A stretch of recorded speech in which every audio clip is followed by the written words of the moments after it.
မြန်မာနိုင်ငံမှာနေပြီးအောင်မြင်ခြင်းသေးတယ်ဆိုရင်ဒီစာကိုဖတ်ပါကျွန်တော်တို့ရဲ့ခေတ်မှာကက်ယောဂါတစ်ခုလိုပြန့်နှံ့နေတဲ့အရာတစ်ခုရှိတယ်အဲ့ဒါကတော့အောင်မြင်ရေးဆိုတဲ့ခေါင်းစဉ်အောက်မှာရောင်းချနေတဲ့မျောလင်းချက်အတုတွေပဲစင်ပေါ်တက်ပြီးအတန်ကောင်းဟစ်နေတဲ့စကားပြောစရာတွေ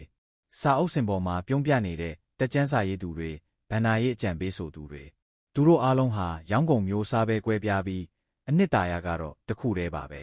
အဲ့ဒါကတော့ဒီစနစ်ကြီးကိုမင်းပြောင်းလဲနိုင်မှာမဟုတ်ဘူးဒါပေမဲ့မင်းရဲ့အတွေးခေါ်ကိုတော့ပြောင်းလို့ရတယ်ဆိုတဲ့လှည့်စားမှုပဲသူတို့ကပြောတယ်အကောင်းမြင်စိတ်မွေးပါတဲ့ကျွန်တော်တို့ကပြန်မေးရမယ်တနေ့မီးပြတ်တဲ့နာရီကမီးလာတဲ့နာရီထက်ပိုများနေတယ်အင်တာနက်ကအလုံးမပြောနဲ့ဖုန်းပြောဖို့တောင်အနိုင်ဖြစ်နေတဲ့နေရာမှာဘလို့စိတ်ကူးစိတ်တန်းတွေကအတောင်ပံဖြတ်နိုင်မှာလဲ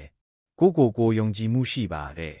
ဟုတ်ပြီယုံကြည်မှုနဲ့အတူအကြံဉာဏ်တစ်ခုကိုလုပ်ငန်းခွင်မှာတင်ပြလိုက်တဲ့အမျိုးသမီးတစ်ယောက်ကိုမာနကြီးတယ်ထောင်လွှားတယ်လို့တစိတ်ကက်တဲ့ပတ်ဝန်းကျင်ကိုရောဘလို့ရင်ဆိုင်ရမှာလဲ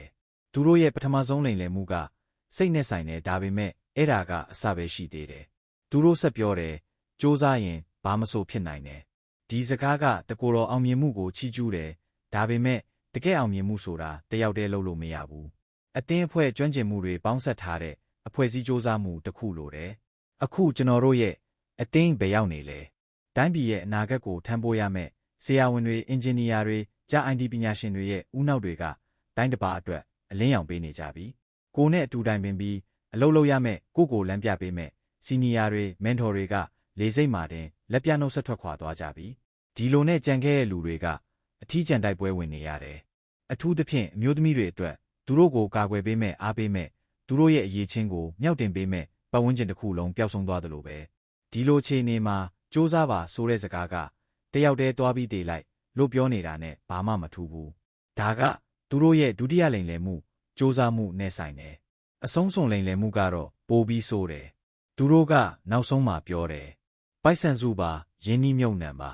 ဒါကတော့အရက်ဆက်ဆုံးဟာတစ်ခုပဲကိုချွေးနေစာနဲ့စုထားတဲ့ပိုက်ဆံကဗန်ထဲမှာတောင်တန်မိုးကြနေတာကိုထိုင်ကြည့်နေရတဲ့လူတစ်ယောက်ကိုဘလို့ဆက်ပြီးစုခိုင်းမှလဲအမျိုးသမီးတစ်ယောက်သူ့ဘဝလွတ်မြောက်ဖို့အတွက်စုထားတဲ့ထွက်ပြေးခွင့်လက်မှတ်လေးကိုငွေကြေးဖောင်းပွားမှုကသူ့မျက်စိရှိမှတင်ဆွဲဖြဲလိုက်တာကိုရောသူတို့သိရဲ့လား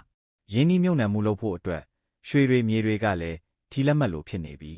အရှုံးနဲ့အမျက်ကြားကလွဲလို့တည်ငြိမ်မှုဆိုတာမရှိဘူးဒါပေမဲ့ဒါတွေအားလုံးထက်အရေးကြီးတဲ့အချက်သူတို့အားလုံးမေ့နေတဲ့အချက်ကရှိသေးတယ်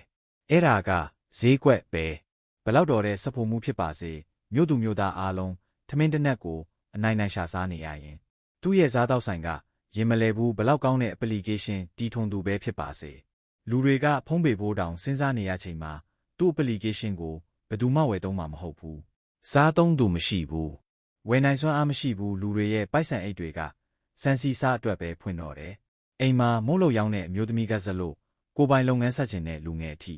အားလုံးရဲ့အိမ်မက်တွေက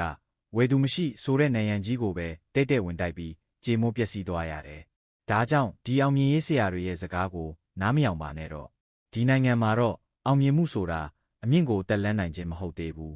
6ကမ်းပါးတဲ့ကိုလိမ့်မကျအောင်ကိုထိန်းထားနိုင်ခြင်းကသာတကယ်အောင်မြင်မှုအစစ်အမှန်ပဲဒါဆိုရင်အဲ့ဒီတက်ကြံတွေဥနောက်ကိုဆေးကြောတဲ့အကြံပေးစကားတွေကလုံးဝလာကလုံးဝအမားကြီးပဲလားလို့မေးရင်ကျွန်တော်ကမဟုတ်ဘူးနေရာမှားနေတာလို့ပဲဖြေမယ်ဟုတ်တယ်သူတို့ရဲ့အကြံဉာဏ်တွေကနေရာမှားနေတာတင်ထုတ်လုပ်လိုက်တဲ့ကုန်ပစ္စည်းဒါမှမဟုတ်ဝန်ဆောင်မှုကိုဝယ်ဖို့အသင့်ဖြစ်နေတဲ့စားသုံးသူဈေးကွက်ကြီးတစ်ခုရှိနေမယ်ဆိုရင်တင်းရဲ့အကြံဉာဏ်ကိုအကောင့်ထဲပေါ်ဖို့ပံ့ပိုးပေးမဲ့တည်ငြိမ်တဲ့လျှက်စစ်မီမြန်ဆန်တဲ့အင်တာနက်ကစလို့အရေးချင်းရှိတဲ့လုပ်ဖော်ကိုင်ဖက်တွေဥနောက်တိပညာတွေအထိအခြေခံအဆောက်အုံတွေအပြည့်အစုံရှိနေမယ်ဆိုရင်ပြီးတော့တည်ငြိမ်တဲ့စီးပွားရေးစနစ်နဲ့အတူကမ္ဘာဈေးကွက်အထိတောင်တက်လန်းနိုင်မဲ့အခွင့်အလမ်းတွေရှိနေမယ်ဆိုရင်အဲ့ဒီခါကျရင်တော့တင်းရဲ့အကောင်းမြင်စိတ်တင်းရဲ့စွန့်စားလို့စိတ်တင်းရဲ့စ조사မှုကတကယ်ပဲအရာထင်လာပါလိမ့်မယ်ဒါကြောင့်မို့လို့အရေးချင်းရှိတဲ့လူတွေအိမ်မက်ရှိတဲ့လူတွေဟာသူတို့ရဲ့စ조사မှုအရာထင်နိုင်မဲ့နေရာမှန်ကိုရှာဖွေထွက်ခွာသွားကြတာပဲဖြစ်တယ်ဒါဟာနောက်ထပ်ခါးသီးတဲ့အမှန်တရားတစ်ခုပါပဲဒီခါးသီးတဲ့အခြေအနေကိုဖျက်ဆီးနိုင်ဖို့မြန်မာပြည်မြန်နေကောင်းပါစေလို့ဆုတောင်းပေးလိုက်ပါတယ်